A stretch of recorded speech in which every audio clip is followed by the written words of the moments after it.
Welcome back. I'm Jamie. And I'm Reagan. Welcome to tonight's show of Good Evening KU. Unfortunately, a lot of our members are out right now, making us the hosts. They're at Rock Chalk Review right now. Jamie, can you tell me a little bit about that? Yeah, so Rock Chalk Review is a musical freestyle kind of thing. So different groups from either Greek life or people in residence halls, scholarship halls, or other organizations, they can make their own musical theater event. And it's going on from February 26th to the 28th. Tickets are ranging from $25 to $35, and the theme is against all odds. I'm super excited for this personally. Are you gonna go? I'm not gonna go, but I'll be rooting for everyone. I'm definitely gonna go. I will see you guys on the 27th, and I'm super excited. I think it's gonna be a lot of fun. So, did you do anything fun this weekend? This weekend, I went to the Cincinnati game, which it was my second Allen Fieldhouse game ever. So that was a little bit of a letdown because, we didn't win, but we really pulled through on the Monday's Houston game. Mm-hmm. That was honestly probably top 10 experiences of my life. Not to be dramatic, but it was really great. The vibes were there. I was a little bit worried in the first 15 minutes because we weren't exactly doing the best, but then we pulled through and blew it out of the park. So. Like usual. I feel like definitely for those types of games when they're super head-to-head, super competitive, it's like at the beginning it's a little scary, but then towards the end you just really pull through. Exactly. That's what I really love about our KU basketball team. I know. Once they get momentum, they just don't stop, and it's great. And we'll get into that a little bit more later. But speaking of sports, over the weekend and Friday, our USA men's and women's hockey team scored gold. Both of them scored gold medals at the Olympics, with the women's getting their gold medal on Friday and the men's getting theirs on Sunday. And I heard that was the first time in 40 years the men have won a gold medal, or any type of medal, I believe, in men's hockey at the Olympics. So I think that's really interesting, and I really am so happy for both teams. Yeah, that's awesome. I really wish I watched more of the Olympics this time around. I feel like Summer Olympics, I'm watching everything, and then now I don't think I watched that much, but I was rooting. I was watching all the news stories come out. I love watching figure skating around this time, especially the pairs. And I've been really getting into the ice dance, even though it's not as much tricks and it's more just skating around. I think it's super interesting. So I really love watching the Winter Olympics. Yeah, that's really fun. Do we have anything else to talk about today? I think so. You'll hear about this a little bit more later, but I was at lottery the day after the Houston game, and very tiring. It was okay though, but later found out that there was somewhat of a rigged system that we had to deal with, but you'll hear about that more later, just a little preview. And yeah. Well, that's it for us today, and we are going to give you guys a short break, and then right after that you'll have an interview with one of the a cappella singers in the Crimson and Blues.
You may not hear it at first, but it's there. Our chant, rising.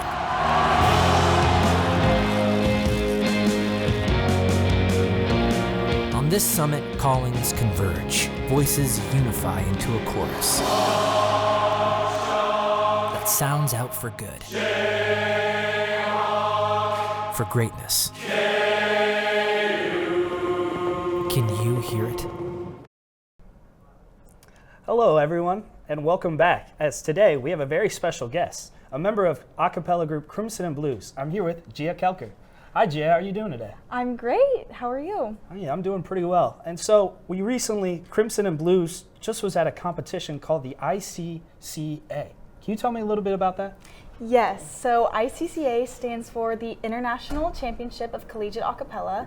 Yes, it is the same competition as seen in Pitch Perfect, the movies. So that's really exciting. And it's got different regions where acapella groups all across America can audition and get into. And so we were just recently in the quarterfinals of the Midwest region in Springfield, Missouri. That's awesome. And what kind of goes into the ICCA about how you're scored and how they rank the groups? Yes, so scoring has a lot to do with the singing portion and also the choreography portion as well, and how it blends together. Different things like tempo, pitch, intonation, how the group blends together. And so that's a major thing. You also cannot go past 10 minutes on your performance set. If you do, you get knocked down a whole placement. So that's a really big thing that they keep in mind as well. So they really keep you tight on that 10-minute format. And you said if you go over that, you're dropped a place? Mm-hmm. Yes, so if we were to get second place, but we go over the 10-minute slot, then we automatically get dropped down to third place. Jeez, so they got absolutely no wasting time there at that. Not at all. Can you tell me about Crimson and Blues' latest show that you performed at ICA this year? Yes, so at ICCA this year, we performed a set. It was spy themed, and so we had a big mashup of songs including Skyfall by Adele, Live and Let Die, Take Me Out, Secret Agent Man. So that was really awesome. We did things a little bit differently this year. We had a big mashup rather than just 3 separate songs, and so there wasn't really much applause in the middle, which was really nice for the timing part. But yeah, so a lot of rehearsal went into that, and we're really proud of the group and how our performance went. That's awesome. And I remember we were talking a little bit earlier, you're the music director for the Crimson Yes. Blues, is that right? Yes, that's correct. So how did you kind of settle on a spy theme for your show around those kind of songs specifically? Yeah, so rather than me picking everything, we actually kind of left it to what the group wanted to do as a whole. And so we decided on different themes that we thought might be interesting and what kind of songs that could go into that. And then we ended up deciding on the spy theme. We took it to a vote, and so that was the most popular. And then we kind of just came up with options for different songs that would be within that spy theme that we thought that people would really enjoy in the performance and that would sound really awesome a cappella. So we just decided to do that mashup with those songs. And it was a really big hit, and a lot of people really liked our set. So that's awesome. Yeah. I know in a cappella that singing is only half the battle, that your choreography is just as important. Yes. What's kind of been your experience with choreography in a cappella? Yeah, so we don't really do too much choreography with our different songs, but when it comes to our ICCA set, sorry about that, we do take that a little bit more seriously because we want it to sound good, but also we want it to be really entertaining. So one of our members, he's actually a senior this year, Jake was our choreographer, and he's had different experience with choreography with his old a cappella group, and he's had other experience doing that, and so we thought it looked really awesome with the way that it fit into the spy theme, and so we prioritize learning the music ahead of time so that when it comes to choreography, we have all of the music memorized, and then we're able to put that together a lot easier. And from your most recent show, did you have a favorite song? Ooh. My favorite song was probably Skyfall. It was really awesome. Our soloist, Alex, she did amazing, and our choreography was really awesome. We actually did a lift at the end. So she was lifted up, and our harmony sounded really awesome, and it was a great, we actually started with Skyfall and then went back to Skyfall again at the end of the mashup. So it was kind of a well-rounded set with both of them at the beginning and the end, and so it was a really great way to start the set and also end the set, and it was really drawing from the crowd. That's awesome. And how did you guys do at ICA this year? We unfortunately did not place this year, but we are really proud of the progress that we made from our performance last year at ICCA. Last year was our first time in a couple of years that we have been chosen to go. And so last year was really awesome, but we've made a lot of progress and gotten a lot of new awesome members joining in on board with us. And so even though we didn't place this year, we are really proud of the progress that we've made, and we hope to keep going forward and go back again next year and hopefully place in the next years to come. That's awesome. What's the next step for Crimson and Blues?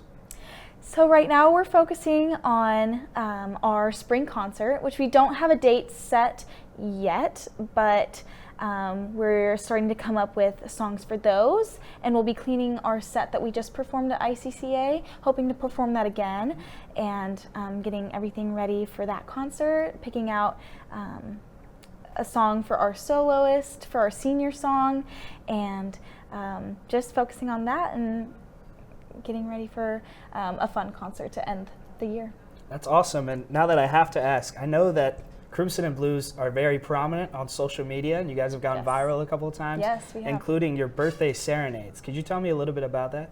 Yes, so our birthday serenades, you can contact us through a friend that knows one of us, or our Instagram DMs, or you can also email us as well. It's just a small cost to have us come surprise your friend or family member with us singing happy birthday or another song of your choice that we can sing. And that's a really fun way for us to get our name out there, but also for people to have a fun surprise for a birthday or a special occasion. And so it's been really cool to see people's reactions to us just coming into their random apartment on a random Tuesday, singing happy birthday to them. But it's been a really awesome way for us to get our name out there and for people to have a fun surprise on their birthday. And then on the quest of a birthday serenade, where's the craziest place you guys have been for as a group? We haven't gone anywhere too crazy, but definitely our most fun birthday serenade was surprising our own president. Our own president's friend came to us and said, we have to do a birthday serenade for Sophia. And so we were absolutely on board with that. We made a whole separate group chat without her in it and got everyone together and learned it. And it was a really fun way to surprise her, and she felt really appreciated and loved for a surprise for her birthday from her friend. It sounds like you guys have a really strong bond and community in Crimson and Blues. Can you kind of tell me like what your camaraderie is like within the group? Yes, we are a very tight-knit group. We're all really good friends, which is really awesome to have in an a cappella group, because a lot of what an a cappella group is about is blending together and being unified. And so it is really helpful that we all get along and are really great friends. One thing that we do every rehearsal, which is a really fun way for us to get to know each other more, is what's called highs and lows. And so at the end of every rehearsal, we'll talk about the high and low from our week. And it's just a really great way for us to connect and learn about each other's lives and how our weeks are going, and for us to be able to get to know each other more. Well, thank you so much for coming on, Gia. Yes, thank you so much for having me. Is there anything else you'd like to add? I don't think so. We've covered, I think, everything today. Well, I think we have a quick look at some of our Crimson and Blues performance from this year's ICAA's quarterfinals, and we'll be right back with news and sports after this video.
Welcome back. I'm Logan. And I'm Lily. Here's today's Good Evening KU News update. On Sunday, the Mexican government claimed it had killed the country's most wanted cartel boss, known as El Mencho. Nemesio Ruben Osiguera Cervantes was the longtime leader of one of the most powerful cartels in Mexico, the Jalisco New Generation Cartel, and regarded as one of the nation's most violent criminal figures. Mexican military forces managed to capture Osiguera in the western coastal state of Jalisco, where he was injured and died while in transport to Mexico City. The cartel leader's killing has plunged Mexico into a highly volatile state, with vehicles lit on fire and gunmen in support of Osiguera's blocking highways in more than a dozen states. Actor Eric Dane has passed away just 10 months after being diagnosed with amyotrophic lateral sclerosis. Dane, who is most known for his roles in TV series like Grey's Anatomy and Euphoria, died on Thursday, February 19th at age 53. Since his diagnosis, the actor worked with organizations I Am ALS, advocating for the reauthorization of Act for ALS. In an interview released on Netflix's docuseries, Famous Last Words, Dane directed his final last words to his two daughters, saying, "Billy and Georgia, you are my heart, you are my everything, good night, I love you. Those are my last words." A baby monkey in Japan has captured the hearts of people around the world after videos posted online showed him being bullied by other monkeys went viral last week. Punch, a Japanese macaque, was born last year at the Ichikawa Zoo and has drawn the attention of millions after zookeepers gave him a stuffed orangutan toy following the abandonment by his mother. Videos featured Punch being dragged and chased by older macaques inside of their enclosure, but he was later seen being groomed and comforted by another monkey. The Ichikawa Zoo has recently seen a surge in visitors hoping to catch a glimpse of Punch, causing officials to place stricter barriers around the enclosure and urging visitors to remain quiet and limited prolonging viewing. KU basketball camping leadership team member Riley Dyke has been removed from her position after messages surfaced showing she encouraged her camping group to falsify their lottery chip number for Kansas versus Kansas State men's basketball game on March 7th. Camping leadership acknowledged Dyke's misconduct in a statement posted online, emphasizing that fairness and integrity are essential to their organization. Following the online post, Dyke has also reportedly been removed from her role as teacher's assistant. This incident comes after previous concerns about alleged favoritism, specifically with the campus fraternity group Zeta Beta Tau, among others. During his 1 hour and 47-minute State of the Union address on Tuesday night, President Donald Trump said that his first year in office was a turnaround for the ages.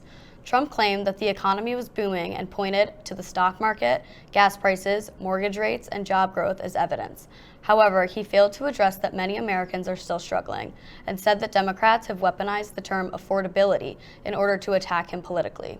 He welcomed multiple guests, including the Olympic champion U.S. men's ice hockey team and Erica Kirk, and awarded the Medal of Honor to Navy Captain E. Royce Williams, among others. Only a few new policies were introduced.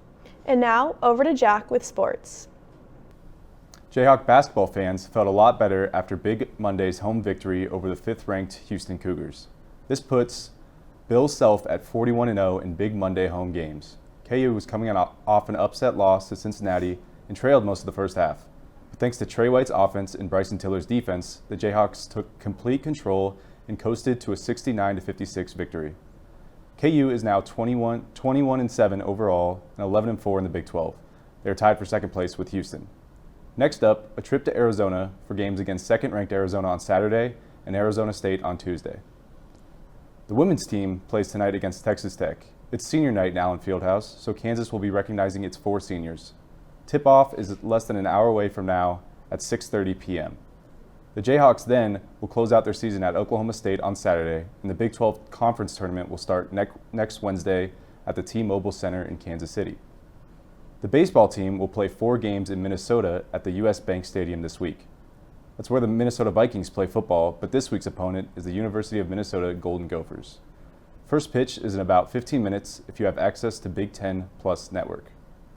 The softball team will head to Arkansas this weekend for a tournament where they will play against Omaha, Boise State, Charlotte, and Arkansas. The Jayhawks will then play 1 game against Wichita State next week before the home opener against Utah State on Friday, March 6th. That's it for sports today. Thank you guys for watching. And if you're not doing anything right now, head over to Allen Fieldhouse for the last game of the season for the women's basketball team.